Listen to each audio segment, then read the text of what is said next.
Good evening, everyone. It is time to go back to ashes, so you will arise a better and stronger person in the morning.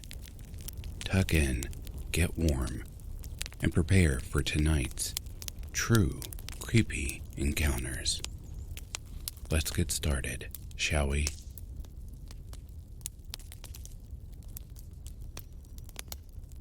English isn't my first language, but I will try my best to describe what happened. When I was a kid, my parents would always take me to the mall every weekend. They liked to go look at furniture, clothes, utensils, and other adult stuff. I, as an 11-year-old kid, was not interested in any of that. As a result, they would leave me at this huge bookstore at the mall. Since I was a bookworm, it was my favorite place on earth at the time. I would stay at this bookstore for hours, dwelling into comic books. Now, on to the incident. On that day, my parents dropped me off at the bookstore as usual. I then went to my usual book aisle and started picking what to read. Suddenly, in my peripheral vision, I saw a man at the end of the aisle on my right side. When I turned to look at him, he just stood there and smiled at me. The expression was very soulless. He was giving me a wide smile, but his eyes were so dark and blank at the same time. Immediately, I felt uneasy. I turned to my left side to check whether there was anyone else in the aisle. I was thinking maybe he wasn't smiling at me, but there was nobody else there, just him and me. I was a very trusting kid, but even I was freaked out by this smiling man I have never seen before in my life. I decided to stand up and move to another book aisle. I moved from the comic books area to the mystery and horror novel book area. There were 2 kids already in this area, so I felt kinda safe.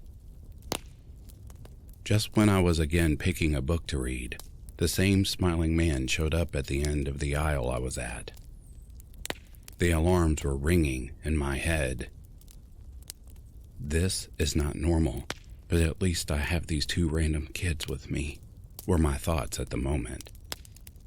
I pretended to not see the smiling man, hoping he would go away, and he did after a few minutes. Sadly, I wasn't even done picking a book to read when the 2 kids stood up and left the aisle. I didn't feel like it was a good idea to stay at the same area because that creepy man already knew I was here, so I moved too. I considered calling my parents to tell them about this man, but then I didn't have a cell phone, and I was an anxious, awkward, introverted kid. I absolutely did not want to ask the employee at the bookstore if I could borrow their cell phone, because what if they yelled at me? What a dumb kid, I know. I chose to move to the toy zone in the bookstore. I was just looking at a dinosaur fossil dig kit when the smiling man showed up again. But this time, he didn't just stop, stare, and smile. He was walking toward me. Fast. I just froze and looked at the floor, hoping he would walk past me. He did not. He stopped near me and he groped my butt. It was like the world stopped. I could feel his hand and finger stroking my butt, and it made me nauseous. I was just an 11-year-old kid. After about 5 seconds of that evil act, I got up and ran to the cashier counter. I was crying and trying to get the words out, but I couldn't. I was terrified. Even worse, the cashier just told me to go cry outside since I was disturbing other customers. I walked out of the bookstore still crying. I then made my way to Toys R Us, thinking at least the smiling man would not be there. My parents knew to look for me in Toys R Us if they didn't find me in the bookstore. No big deal. I just wanted to get away. Then, suddenly, I got this weird feeling.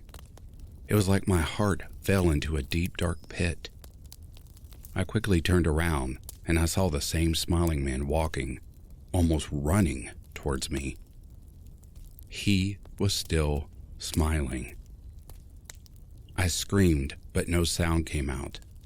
I don't know if that makes sense. I just lost my voice because I was so scared. I immediately started running forward while looking back at the smiling man the whole time. And then I bumped into someone. My mom. My mom asked why I was running and if I was okay. The smiling man then quickly walked past my mom and me, blended into the crowd at the food court. I broke down into tears. It was when we finally got home, when I was able to muster up and tell my parents what had happened. They were sad and furious. They then bought me a cell phone and did not let me stay at the bookstore alone ever again until I turned 15. I don't know what that smiling man was planning to do with me, but I'm glad I didn't have to find out.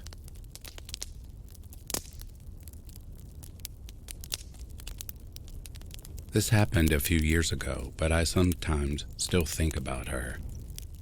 I was 20 at the time. I am earning my wage through college by performing in cabaret shows in semi-big cities. My parents help out from time to time, but it is enough to buy groceries and pay bills. Also, I don't really have a filter in what I tell people, just in case you're wondering why I told the woman anything at all. I was on my way to the train station to then take the train a few towns over for one such cabaret show, and in a bus at that time. I was listening to music on my phone and had my earplugs in. When the bus stopped at my station, there was a middle-aged woman, I'd say maybe in her mid-50s, immediately at the door outside to get in, and I felt her looking at me. Okay, it happens. I have a clothing style that is unique enough to earn me looks from time to time. When the bus door opened, I got out, and the woman turned with me, tapping my shoulder. Let's call her Leslie, since she told me her name, but I forgot everything except for that. It started with an L. The question is not word by word, but paraphrased. Excuse me? Yes. I took my earplugs out. I just wanted to say you have such a unique style, and it really stands out. I love it. You look like you're really creative. She was seeming to be really genuine, and I was pretty happy about the compliment. I didn't really think about the fact that Leslie was about to get onto the bus, but then didn't, as she was talking to me now. Oh, that's so sweet, thank you. And yes, I earned my wage doing a form of cabaret, so you're kind of right. Oh, that's so interesting. Gotta keep an eye out for posters here in town then. Yes, I'm on stage here quite often. In 2 months, for example. Also tonight, but it's not in this town, it's in the next. Oh, sounds like you're about to have a great evening. Yes, I am. The people there are wonderful. Well then, I'm coming with you. Now, hold on. Wasn't she just on the way somewhere? This was also when I realized that she didn't get onto the bus I got off of, and that this bus had already driven off. Weren't you about to go somewhere? Yes, to my friend's birthday, but I'll cancel. This sounds like way more fun anyway. Now, hold on. She had someplace to be, and just randomly decided to cancel her plans and come with me onto the train with a person less than half her age and drive 3 towns over, where, by the way, there was no way for her to come home afterwards. I had a place to sleep there for the night, but she wouldn't have. You won't be able to come here afterwards. There is no train that late at night. I have a place to sleep." She looked as if she started thinking, and I thought that she changed her mind for a second, but then she smiled again. "It's fine. I have a son living there." I don't exactly know what she said there anymore, but I know that it was something to the effect and that I immediately thought she was lying. At this point, I was weirded out immensely, but still not freaking out. I started walking off, since I had to get to a subway still. Leslie took this as a sign of me agreeing and came with me. I know she was talking the whole way to the subway and that she was walking pretty slowly. I didn't have to rush to the station. I was pretty early, in fact, wanting to grab dinner on the way, which I mentally wrote off at this point. But the way she held me back was by linking arms with me and holding on pretty tight.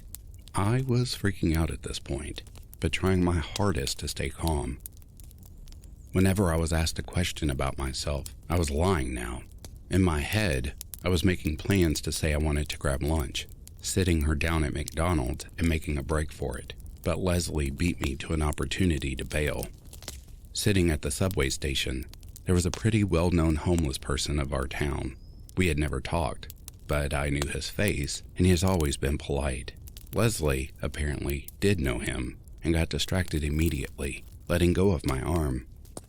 "Oh, hi John. How are you? Doing good?" "Hi, doing my best, but stuff is shitty at the moment." "Oh, you always say that. It's like I always tell you, you gotta..." I didn't stay around to hear the conversation and started jogging, then running inside the train station. I didn't want to stop for dinner anymore, afraid that Leslie would find me again. So immediately, I ran inside the train. It would be driving off in 15 minutes, which freaked me out even more, since she would have plenty time to get inside still. So I did what I thought was best and hid in the train toilet until it drove off. Then, and only then, I go out and sat down. I had to change trains twice and felt watched the entire time, but Leslie was gone. She did not appear in the next town or at the cabaret show. I told the story to a colleague and called my best friend, who both helped to calm me down. I never saw Leslie again, and today I think she might just have been lonely or confused, but I don't care to ever find out.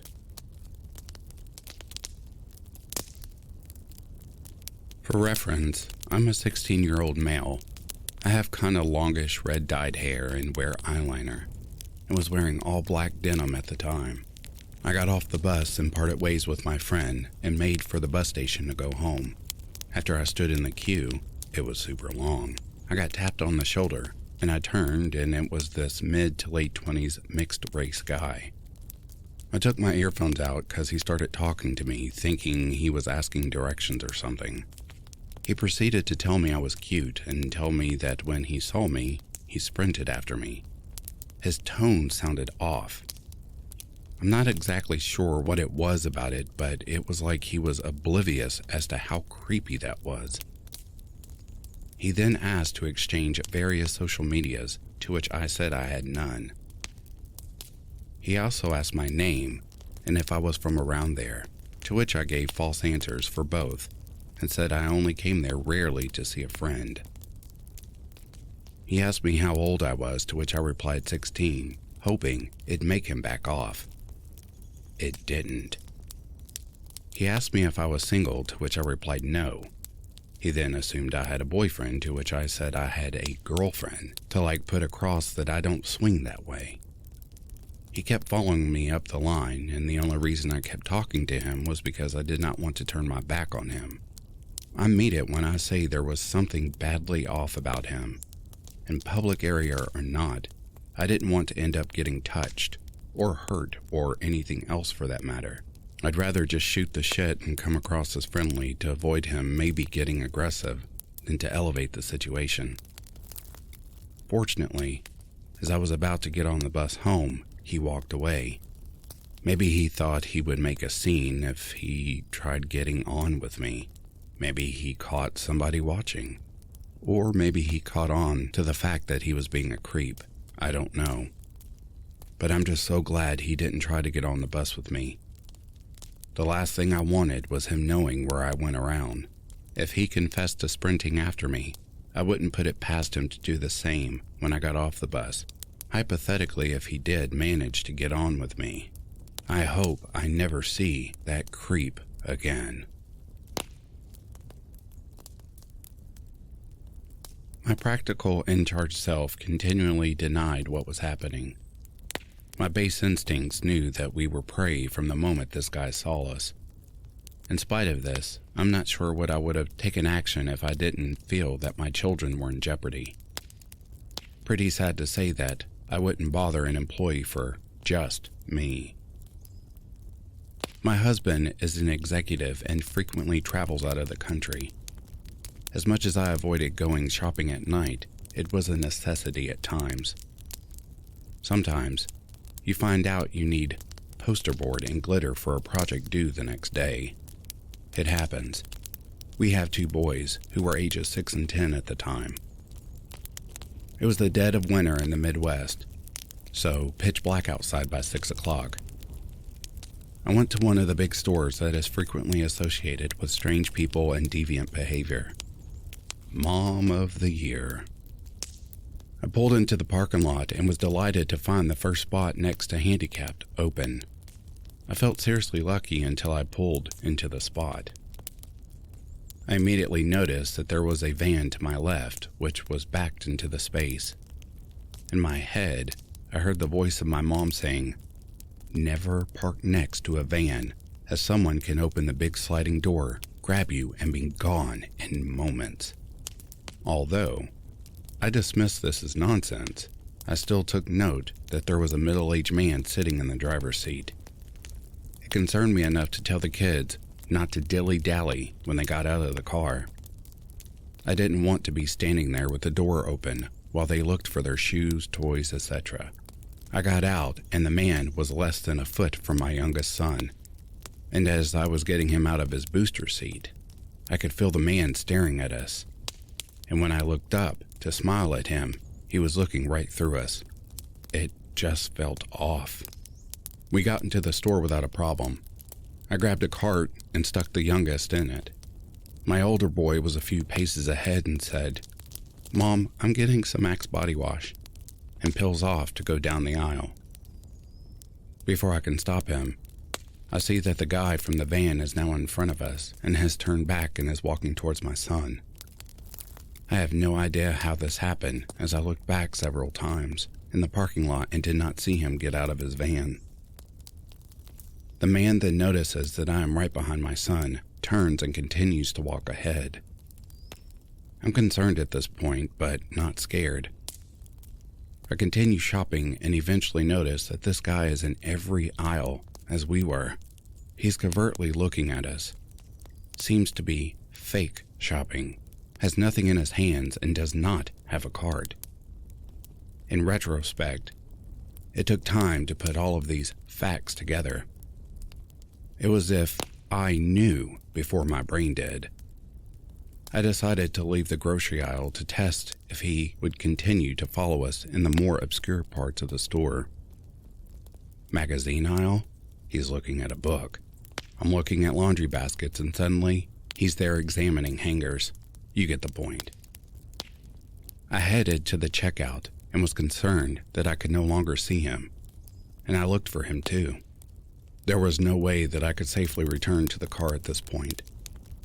I asked 2 male employees if they could walk us to the car. One said, "Sure, what's going on?" I explained that a man had been following us and that I knew he was parked next to us. He then said, "Is he bald and wearing a leather jacket?" When I said that he was, the man responded that another lady had just left with her kids and said that he followed her around also. Now I knew that I wasn't being hysterical and started sobbing. They walked us to the car and the van was still there. The employee walked to the back of the van and, I thought, made note of his license plate. I called a friend who worked for the local police department. As luck would have it, She was across the street at a sporting event with her daughter. She marched into the store, found the two employees, and asked them to show her the van. It was gone. The employee had not written down the license plate because the guy in question walked out with a woman. As if there aren't plenty of women who do unspeakable things themselves or help their men to do so. The police took a report and reviewed the store surveillance tape. The guy was, indeed, following us and the other woman around the store. They were not able to find him without the license plate. I trust my instincts implicitly now.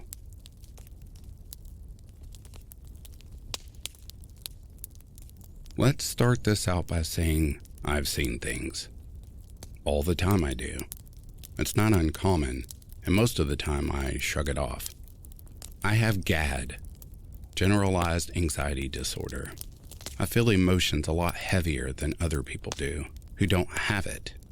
It can mean I cry for no reason, get angry at nothing, and even laugh at a speck of dust. I overthink every detail about my day, many times. However, one big thing that goes along with this is that my mind never shuts off.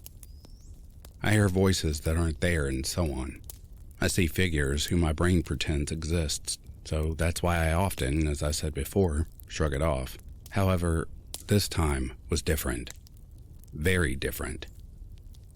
It was a few weeks ago. I was home alone. My parents were at work and I didn't have work, so I just crashed there after school. This isn't uncommon. I do it often. I am a female and only 18. So I do what any smart gal would do, locked all the doors because people, they're crazy. I got a call from my parents saying that they were going to go to the bar for a while. Fine by me, meant I could read a book and enjoy the peace and quiet for longer. It was around 7 and was dark outside. The moon gave the yard some light. I read my book for an hour. Now it was 8:25. I checked my phone to see if I had any messages, so this time I knew precisely. I heard a sound from the kitchen. My head snapped over. Thinking my parents had gotten home, I couldn't hear them enter, but again, I was lost in my book. Hello? No one. Odd. Okay. It's my brain playing tricks. I do have a strange mind. But no, there it was again. It was a drawn-out noise. I couldn't make it out. It gave me goosebumps. But again, my mind plays tricks. I should just go check it out to calm my nerves. I walked into the kitchen and stopped, dead in my tracks. 2 of the drawers were open. They shouldn't have been. I haven't eaten yet, so I have not even walked into the kitchen. So why were the spoons and forks and knives open? Mom? You here? It was fear. I was getting scared. I felt a panic attack coming. It just wasn't right. I like things being perfect. It helps me calm down, so when it isn't, I get iffy. I took deep breaths and closed the drawers. Could have been me forgetting things? The wood being loose and causing them to slide out? Then I heard a knock on the door. Okay, good. Parents are home. They'll understand. They always do. I go back to the living room and go to unlock the door, but it was already unlocked. I let my hand just hover there. I locked that door. I knew I locked that door. I checked it 3 times, peeked at it 5 times, just to make sure it was locked. I heard a knock again. It shook me out of my slight panic. Sorry, I called to them and opened the door. No one. There was no one out there. I looked around outside. Their car wasn't here. I quickly closed and locked the door again, stepping back. Okay, so this isn't my strange mind. The door was locked. I knew I heard a knock. Panic.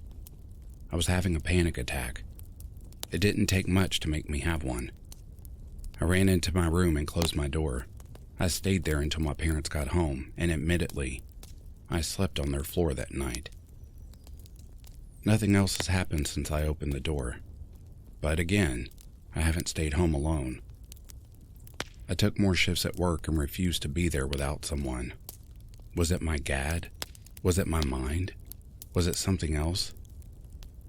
Does anyone else have a similar experience? Am I going crazy?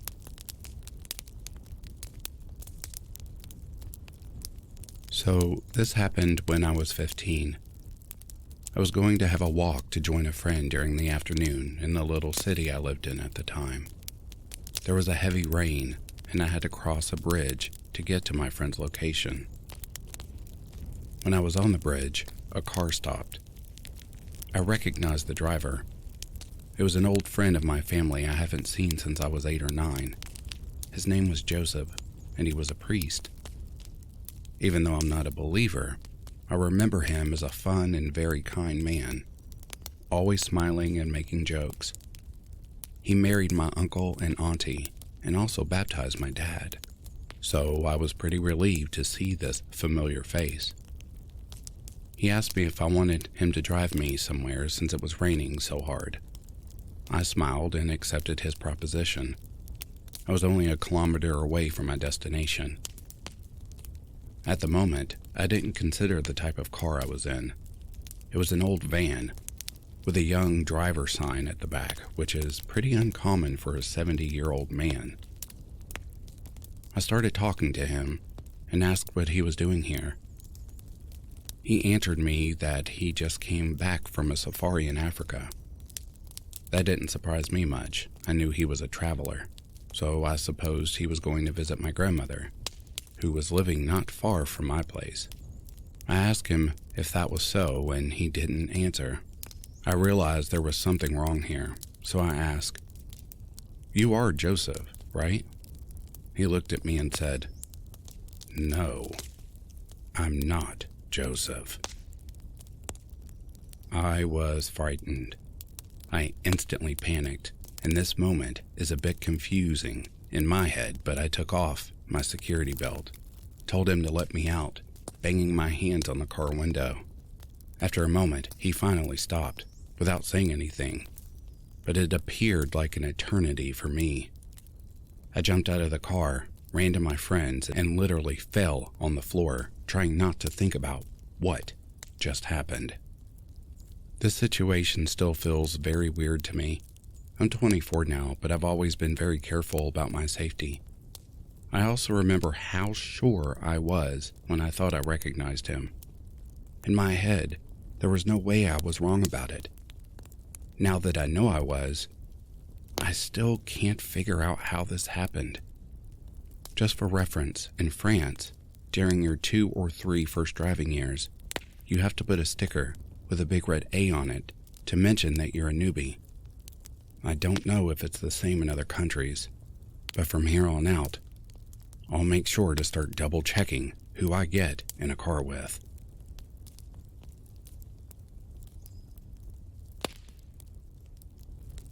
When I was about 18 or 19, I was waiting at a bus stop to go to my boyfriend's. I was the only one there at that stop, but could see the next stop further down the road had a few people waiting. I was on the phone to my friend chatting away to pass time when a car pulled up, just a bit up from the bus stop. I never thought anything of it as there was some houses about, so I assumed it was someone going into one of them. From the corner of my eye, I saw someone get out and lift the bonnet of the car up. I glanced around and saw a short, scruffy-looking guy. I was still chatting to my friend on the phone, so I started to turn away when something caught my eye. He was dressed in a man's sweatshirt and baseball cap up top, and on the bottom, he had on a woman's skirt, brown tights, and a man's white trainers. Obviously, this caught my attention as it was a strange combo. I then noticed He was just sort of lingering about the front of the car but not doing anything, and looking around to see who was about, and I got this really uneasy feeling. I said to my friend really quietly that he was in earshot, and she sort of laughed and was trying to play it down. He kept edging away from the car closer to me.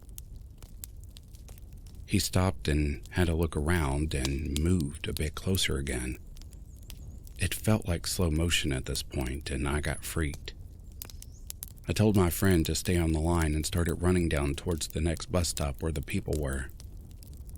I glanced over my shoulder and saw him just watching. As I got close to the next stop, I turned around and saw him pop the bonnet back down into his car and sped away.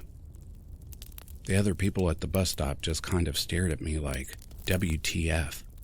I told my friend and she asked if I got his registration. I hadn't, as I was just more concerned about getting away from him. Something I regret though is I definitely didn't think he was faking the broken down car as he drove off with no problem and hadn't even touched anything. That definitely put me off going anywhere alone for a while. Next time, I'll stand with a crowd instead of by myself.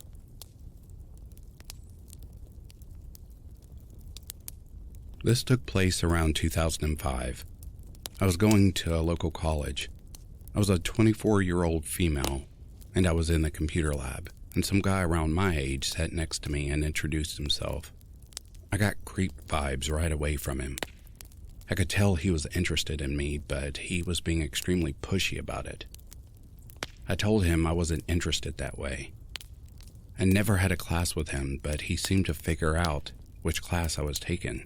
And every time I got out of a class, he'd be standing outside the door waiting for me, or I'd be sitting in the cafeteria eating with some friends, and he'd move his seat next to mine and started talking to me. My friend started to notice that he had followed us around too. One day he asked me what my career plans were, so I told him. But he said that he joined a company and would be making lots more money than staying in anything that they offered at the college. He said that his company was having their monthly meeting that evening, and that I should come with to check it out. I was broke and struggling, so I foolishly agreed to it. He picked me up in the school parking lot and drove me. It ended up being a BS multi-level company that I didn't want any part of. At the end, we drove away and he said he wanted to take me to a nice restaurant. He was all dressed up with strong cologne. I said that I can't go and that I needed to get back right away. He started acting crazy and saying, "Why won't you just go out with me?" He started punching the wheel and screaming to himself that he was going to kill himself. I was terrified. I said, "Well, if you want to go out, you need to tell me ahead of time. I'm not dressed well. I got a big test to study for, etc." He seemed to calm down and said, "Okay, we'll go out another time." But I was done, and I knew that I might have gotten hurt that night. I told the college counselor, and he was given a strong warning to stay away from me. He ended up leaving the school, and I never saw him again.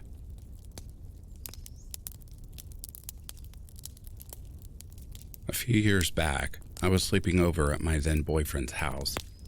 He had a twin-size mattress and no bed frame, so we just shared it on the floor when I spent the night. We also let his dog sleep with us, usually at the foot of the bed. I didn't mind this at all, but I generally had a hard time sleeping when I was there. The house he was renting was really old, and he lived somewhat close to a center for unhoused people to get resources. So it wasn't unlikely that there were people wandering around the neighborhood. This could be a possible explanation for what had happened that night. On this particular night, I woke up and was just having a hard time getting back to sleep. As I was lying there, I was listening to the dog snore. She was super loud and had a very distinct snoring noise or pattern.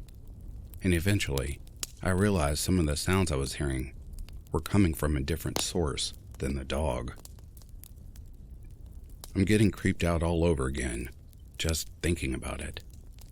but it legitimately sounded like this gurgling breathing noise. It was distinctively a noise that only something alive could make. Not a pipe rattling or anything like that. It was like a gurgling breathing noise, almost like someone was choking to get air out. It was also out of the rhythm with a dog. The scariest part, though, was that it sounded like it was coming from inside the room, like in the direction of where the dog was at, the foot of the mattress. I was with my boyfriend and a dog, and I wasn't feeling in danger, so I started to rationalize that it was maybe a raccoon or some animal dying outside the window, which was by our feet. It really did not make sense, though, because it wasn't muffled. It legitimately sounded like it was in the room. I have bad eyesight and obviously don't wear my contacts while sleeping, but the corner where it sounded like it was coming from seemed dark and empty when I looked there. It looked normal. I was feeling scared, but didn't want to acknowledge how freaking creepy the situation was, so I moved around enough that it woke up my boyfriend. I didn't say anything, but he woke up for long enough to notice the noise and asked what it was. I was seriously in denial, so I was like, "It's the dog snoring." To which he protested and nudged her, so she woke up, stopped snoring, and rearranged herself in the bed. When she was awake and clearly not snoring anymore, that gurgling breathing was still happening. This is so freaking creepy. I think he was in denial like me, so we seriously just held each other and eventually fell back asleep. In the morning, it was normal, like no sign of anything weird, so we just didn't talk about it. I did bring it up to him once a few months ago, and he was like, "Dude, I don't know. I don't want to talk about that night." So we never did. The weird part is that I actually felt calm, and like I was in no danger, even though there was a creepy, unexplained noise, presumably in the same room as me. Also, the dog didn't seem to notice it when she was awake. I have no idea. Honestly, I just tell myself some animal got attacked and was dying outside the window.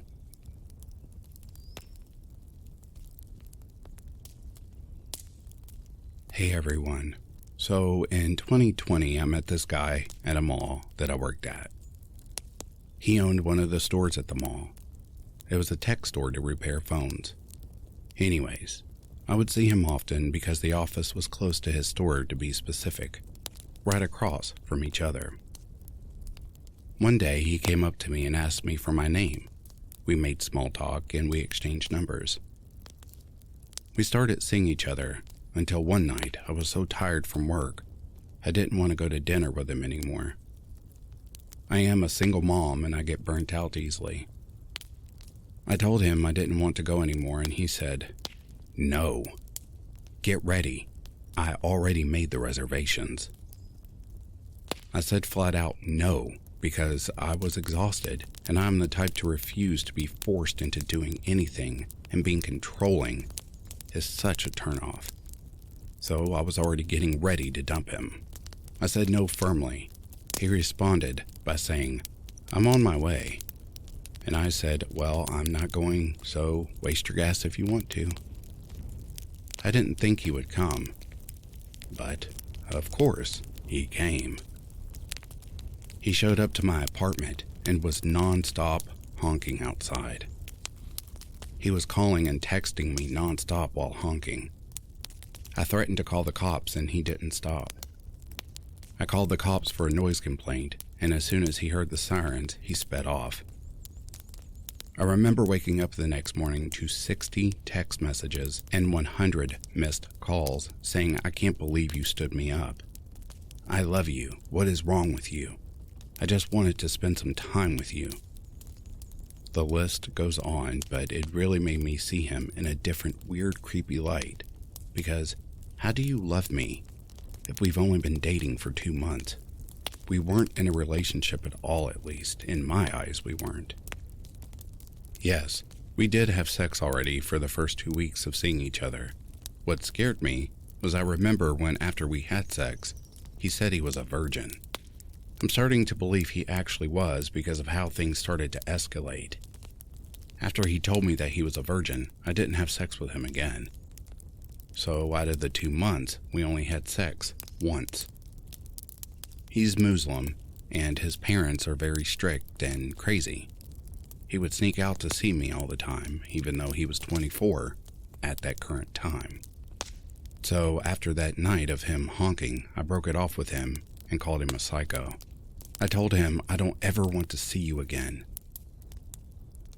Now we are in 2023, and ever since 2020 to now, he goes straight through weird mental states, where in certain months, he will blow up my phone, but he'll do it once out of like 6 months, basically out of the blue. I never respond, until one day in October.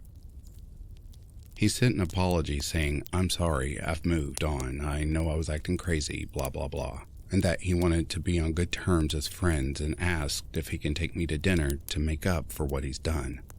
I thought he was being honest because I hadn't heard from him in months, and I said okay, so I went to dinner with him.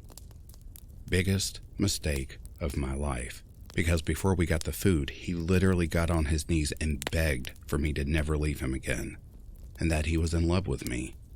I have never been so scared or freaked out in my life. I ate in silence to keep my cool and stood silent because I didn't know what he was capable of anymore, and I didn't want him to snap. I said I don't feel good and could I go home? So he drove me home. Once I got out of the car, I was so relieved and promised myself I'd never talk to him again. So I never spoke to him again. Ever since October of 2022, he has been texting my phone once or twice a week asking to go to dinner, and I never responded because he makes me sick to my stomach.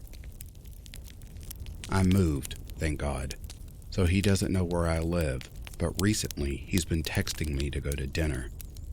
The last text was December 30th, and prior was the week before. That has just been very consistent. But recently on Friday, January 6, 2023, 2 days ago, he took a picture of me while I was working and sent me the picture saying, "That's you."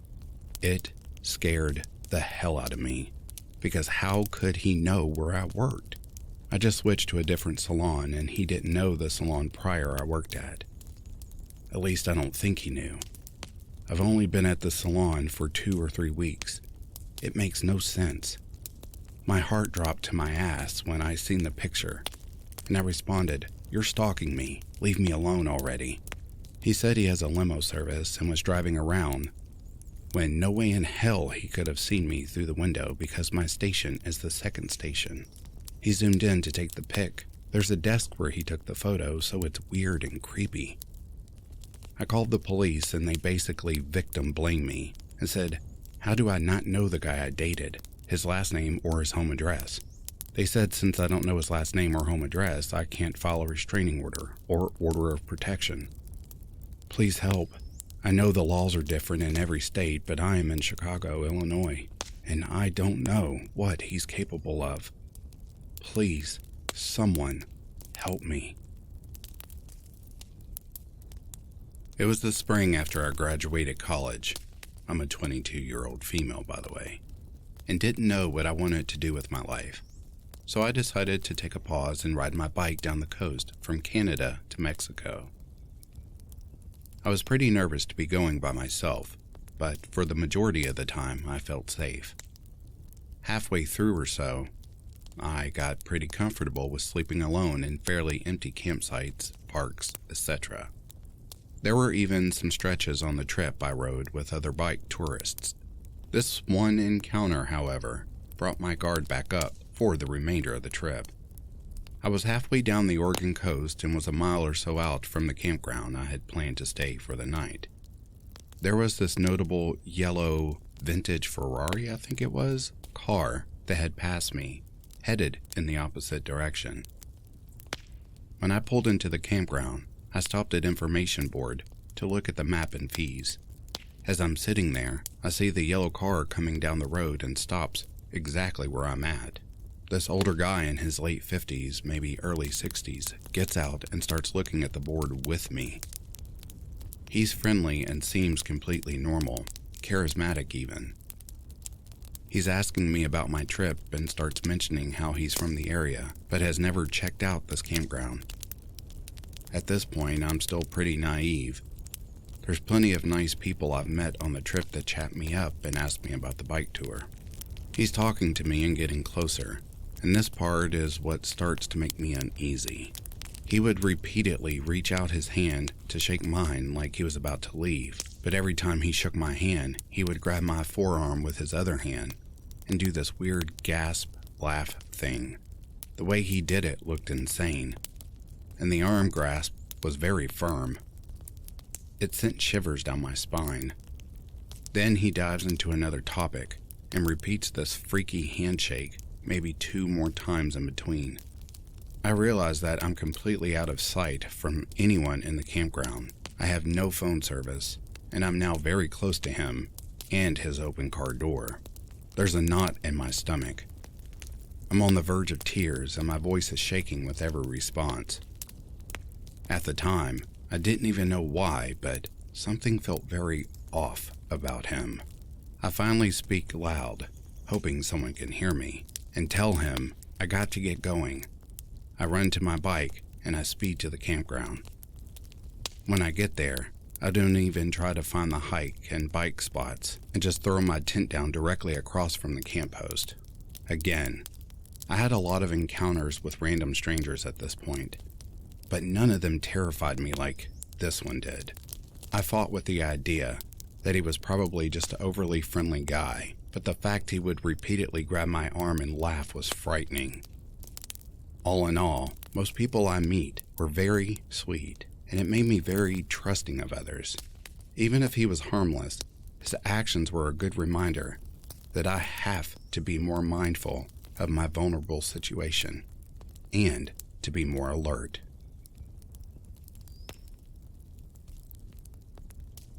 So I live with my dog and my roommate in a 1-story duplex. I've got a fenced-in yard, and the private spot where my car parked is accessible via an alleyway with a bunch of massive signs saying, "No parking, no trespassing, private property." I was sitting in my bedroom playing games, and it was around 12, maybe 1 a.m., and my dog, sitting on the couch in the living room, started barking at something outside. Every now and then, she does this because there's a squirrel, or a bush moved, or something. So I get up to go shush her, and open the blinds on the window to say, "See, there's nothing outside." But, at this point, there actually was something outside. Through the fence, I can see the headlights of a car idling out in front of my house, and lights bobbing around outside, and what appears to be people walking around in front of my yard, by my car, with flashlights looking around, in the middle of the night. Full disclosure, I was kinda stoned. Not sure if it's a reverse effect because my sober self is an anxiety-ridden creature living under a blanket who was too scared to send an email to my manager. But my high self is Fred from Scooby-Doo, as in, "Come on, gang, let's solve the mystery." So I decide I'll just go out there and investigate. Unarmed, braless, and wearing my pajamas, I let my dog out. My yard is fenced in, so my dog cannot get to them without me opening the gate, but she does keep barking. I step outside and go to the gate. I can now see it's a well-dressed woman and man in a nice newer model car. They were walking around the front yard with flashlights. I said, "Hey, this is private property. Can you please leave?" The woman seemed startled and says, Sorry, our car broke down." The man gets in the car.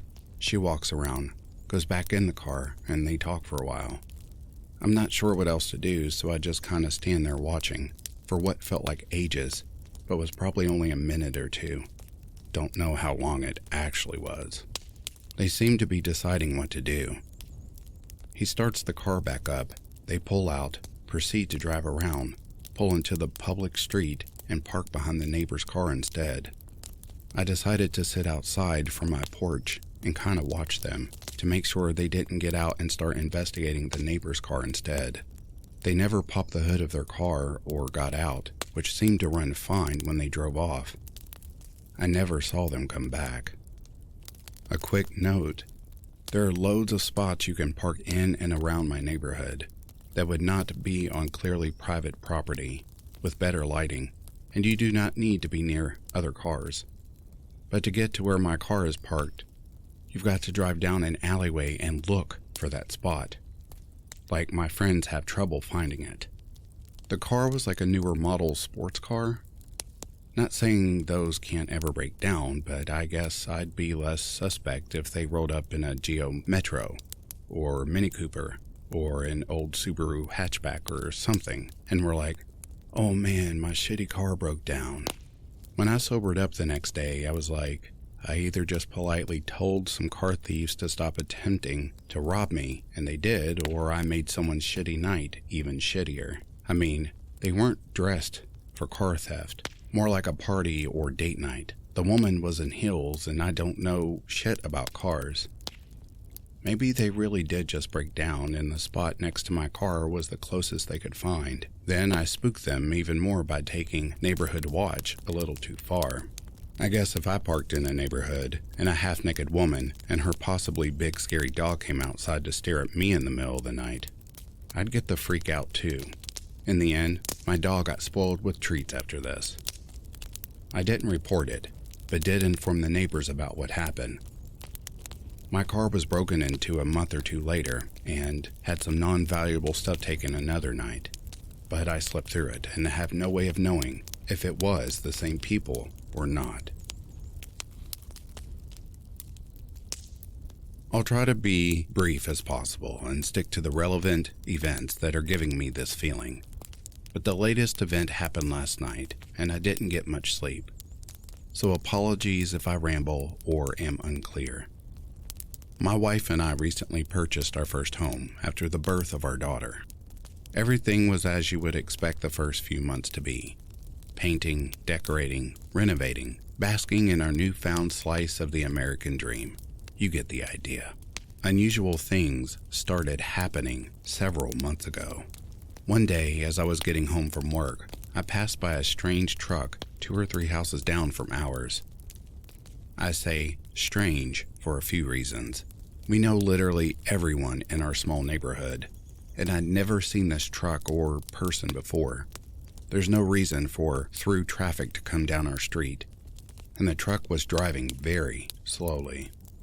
Like, put it in drive but don't press on the gas slowly. As I pulled in the driveway, the truck flipped a U-turn and came back towards my house. Getting out of my car, the truck crawled by and the driver stared daggers at me as he passed, then sped off. I don't like to be judged based on appearances, and I like to think that I don't scare easily, but something about the guy's eyes gave me a bad feeling. Obviously, this was weird. I mentioned what happened to my wife, telling her we should be more mindful about security. When I told her the type of truck, my wife said, "That same truck drove by, and the guy stared at me when I got home this afternoon. I thought he was just being creepy and checking me out." I tried to tease her a bit to lighten the mood, calling her cocky for assuming any guy driving by was checking her out. I didn't want to freak her out, but I was definitely freaked out. We saw the truck a few more times over the next couple of weeks, either driving by slowly or parked down the block and facing our yard. But one day the truck stopped driving by, and we haven't seen it since. I sort of dismissed the whole thing as me being paranoid. Then, other things started happening.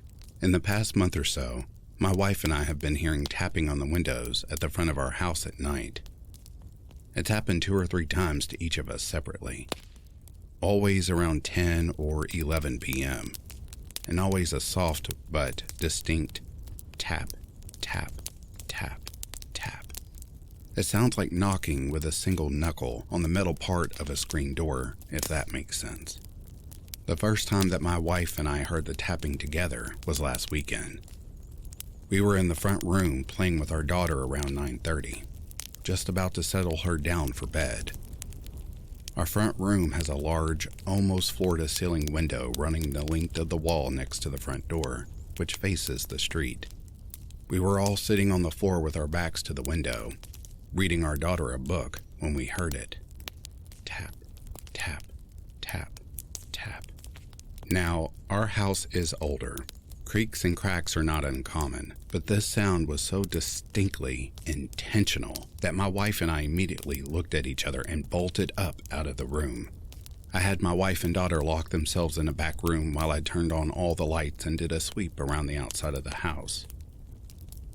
Of course, I didn't see anything and was ready to dismiss the whole thing as more paranoia over something that probably had an innocent explanation. Until last night.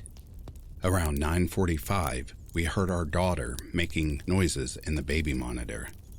I waited a few minutes to see if she would settle down, but when it became clear she wouldn't, I got up to put her back to sleep. The layout of the room is important to visualize this next part. The room is on the side of our house, but the exterior wall juts out a bit in an L shape, and the corner of this L is made up of windows. If you're standing in the door to the room, you're directly across from these windows in one corner, and there's a rocking chair in the other corner, pointed towards the front of the house. One window faces the street, and the other faces our neighbor's house. A garden bed planted with small shrubs wraps around the outside of the house directly underneath. I was sitting in the chair getting my daughter settled down. I had a lamp on so the room was softly lit. Once she fell asleep, I stood up to put her in her crib when something caught my eye.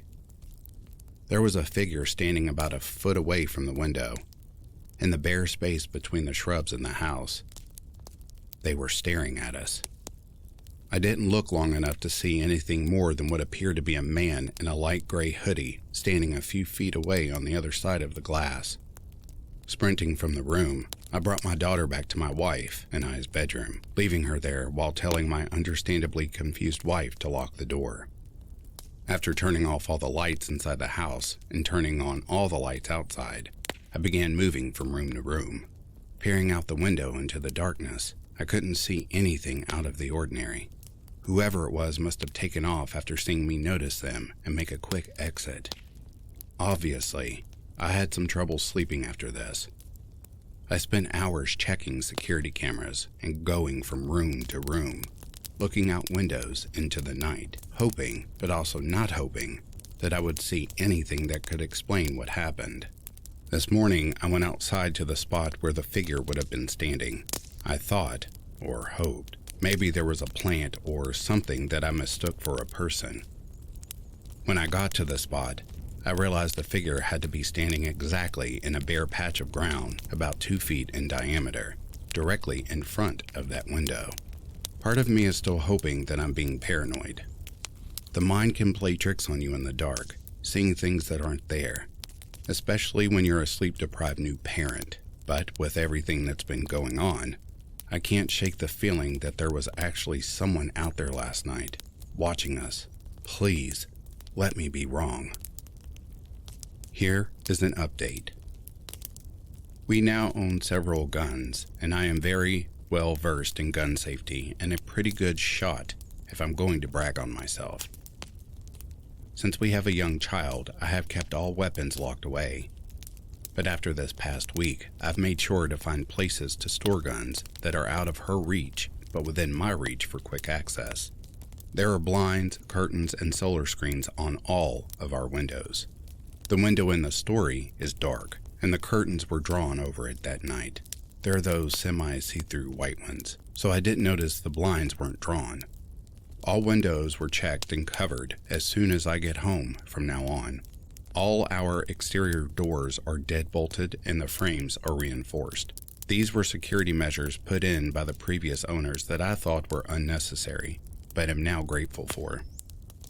Anybody tries to kick their way in, the door will hold them long enough for me to get ready for them. I have purchased and installed additional exterior cameras with motion-activated lights.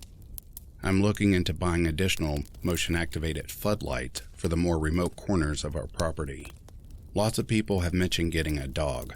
While I love dogs, we have a pretty full house animal-wise right now, and I wouldn't feel good about taking in another animal that I wasn't sure we could give sufficient attention to. Our neighbors have 2 very alert dogs that are out all night, and they have been barking more often after dark the past few weeks, which is another reason we've been on edge.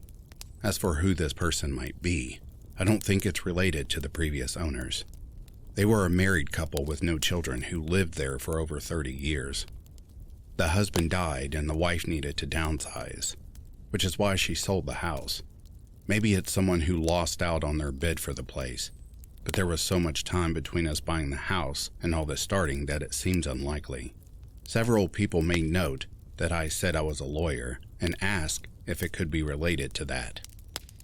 My practice is focused on probate and estate planning, and the vast majority of my cases and clients do not involve any contentious issues or drama. Obviously, there have been some cases that get heated, but I can't think of anyone that would want to come after me specifically based on any of them. I took some pictures of the place where the person would have been standing and the view they would have had inside the house. It got me spooked all over again for sure. I feel much more prepared to keep my family safe should this person come back.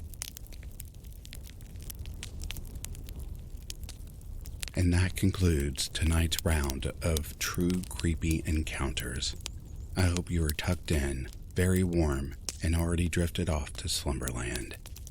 For now, get some rest, and I'll read to you soon. Good night.